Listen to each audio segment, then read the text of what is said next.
I'm sorry. I was supposed to write, right. I was supposed to recite two poems on that one video, but I'm not going to recite the Dear Daddy poem. I'm just going to do this poem in a whole new video. This one was requested by my friend Shino. I don't understand why he likes this poem so much. Um, I wrote this poem for to send a message that I practically was born and raised in Brownsville, and Brownsville is supposed to be known as this, this badass neighborhood, all this other stuff. I grew up there. I made good friends. I never been in a fight with anybody. Never been in an argument. I was just this cool person. But they say this. You know how a quiet girl is in a group with a whole bunch of loud girls. So they assume that that quiet girl is loud like all the other goddamn girls. That's how I was in high school too. I was quiet, but because of the people I hung around with, they thought I was one of them, and it wasn't like that. So this poem is called "I Could Have Been." Once again, I'm reading from my iPhone. Don't hate. I don't give a damn. I could have been one of these teens that probably would have been a mom right now before the age of 18. Could have been one of these teens that allows 6, 7, 8 guys into my womb who don't give a damn about me.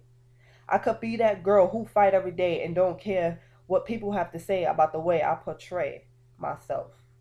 Could have let drugs influence me, walk around with anger and animosity and worry about my popularity.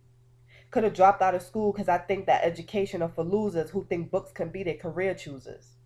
Could have let projects raise me and teach me that welfare would pay my way to the days on end, but pretend I'm higher than any angels God would send.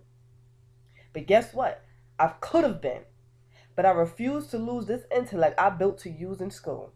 So before you approach me, please ask yourself, can she be? No, no, I'm not. So don't approach me. I'm too hard and too educated, too much of a woman. I'm too much of a woman for most of you guys. I'm not saying this just to say it. I'm too much of a woman. If y'all understand what I put Eric through, and for that nigga to still be with me, that's a man. Any man, you know what? I'm gonna call y'all typical niggas. Any typical nigga would have been left me because y'all can't understand.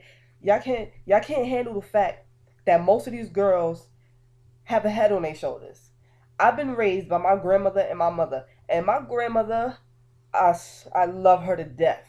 This woman taught me everything I know from my left and my right. But one thing she taught me was about men, and she always said, "Do not let a nigga put you down, because you know what? We got the power." I don't think y'all know that mostly women got the power in a relationship, and that's so true.